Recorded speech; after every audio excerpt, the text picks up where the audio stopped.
A dangerous wildfire is burning in Northern California. The Colorado fire near Big Sur has so far burned 700 acres of land. Some residents have also been forced to evacuate. Danya Bacchus reports. The Colorado fire broke out Friday and quickly spread into the rugged mountains near Big Sur. By the weekend, it made a run toward the Pacific Ocean, forcing the closure of Route 1, the Pacific Coast Highway. Flames came dangerously close to Big Sur's iconic Bixby Bridge, but the span was not damaged. About 500 people have evacuated. While the cause is still unknown, wind gusts of up to 50 miles per hour and dead vegetation are feeding the flames. The fire broke out hours after California Governor Gavin Newsom accepted $600 million in aid from Vice President Kamala Harris. The state will use the federal money for projects to reduce wildfire risk. You heard about the loss of 7 million acres just in the last 2 years in the state of California. But it's the fear of loss that's beyond just those acres. It's the fear of losing traditions, lifestyles, people. Cal Fire officials say it's unusual to have a wildfire on the coast this time of year. And despite months of record-breaking rain and snow, the National Weather Service described the fast-moving fire as surreal. Danya Bacchus, CBS News.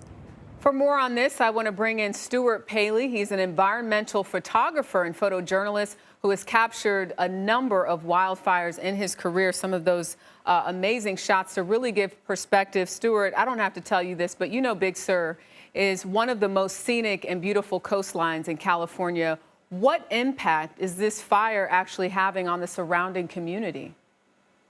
Well, thank you, Jericka, for having me on. Of course, Big Sur and the Bixby Bridge is one of the crown jewels of the California coast, and to have that highway closed in winter when a lot of people are doing road trips really hurts the community. In addition to previous landslides, COVID-related closures, small businesses are losing patronage.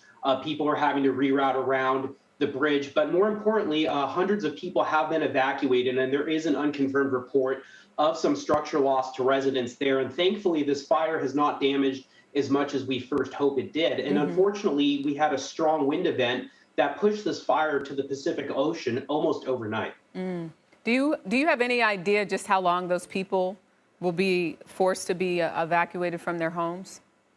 That's a great question. It always depends on the behavior of the fire. Thankfully, the winds have died down and fire behavior has moderated. There's about 300 firefighters assigned to the incident, fighting the fire around the clock. Containment as of this morning was at 35%, and the fire was about 700 acres. So, the containment is going up. Conditions are improving, but firefighters aren't going to allow civilians back in until they deem the area safe. And there's other things like possible rock slides, areas that have lost vegetation that could also cause mudslides in the winter later on this season when we get more rain. So firefighters are going to do everything they can to get residents back in as quickly as possible. But as always, their focus is on safety. But they were also short-staffed fighting this fire. I mean, it's the off-season. We're not supposed to have fires like this in January. Yeah, and as Danya mentioned in her piece, the National Weather Service said that this fire is surreal. And given that it's happening after the months of record-breaking rain and snow, how has it been in terms of the ability for this fire to spread so fast? How is that possible for those of us who aren't from that region and understanding that? Sure. So California has been in an extreme drought on and off for nearly the last decade. And while we did receive record-breaking rains in December, unfortunately, the deficit we were in for the drought was so high that these extreme rains were not quite enough to clear that. So as much as vegetation has recovered with more water in the forests and in the chaparral near the coast, this vegetation is still stressed. There's a lot of dead vegetation from seasons past. And so when you have very strong winds, even though there's many green fuels with moisture in them, the fire is still able to spread quickly. And firefighters that I spoke to after this fire started are concerned about what's going to happen this season. Certain federal agencies are having trouble retaining wildland firefighters. And despite some of those pay increases and funding that was mentioned for California and beyond, firefighters on the ground are seeing a trickle of those resources going into to help them at this point on a federal level. And I'm hopeful that Congress will act in time for this coming fire season to give our boots on the ground better resources to fight these blazes. And to that point, Stuart, wildland fire crews are facing staffing shortages. What might be contributing to that? And how do you think this speaks to what other departments might also be dealing with when you talk about lack of funding and lack of resources? Well, California has very complex wildland fire issues. We have state, federal, local resources, and everyone's got a different budget. But on the federal level, we're asking more of our wildland firefighters every season. They're gone for 3 months straight.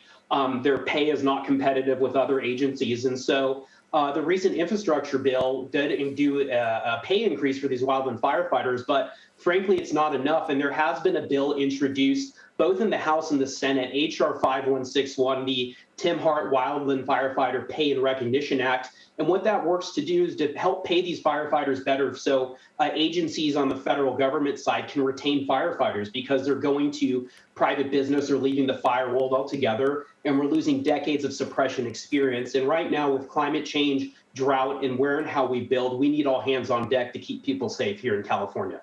Safety is always key, and you see those beautiful images of California when there is no fire, but it's always devastating and tough to watch, homes and communities have to deal with that. Stuart Palley, photographer, photojournalist, bringing us all the details. Thank you so much. Thanks for having me on.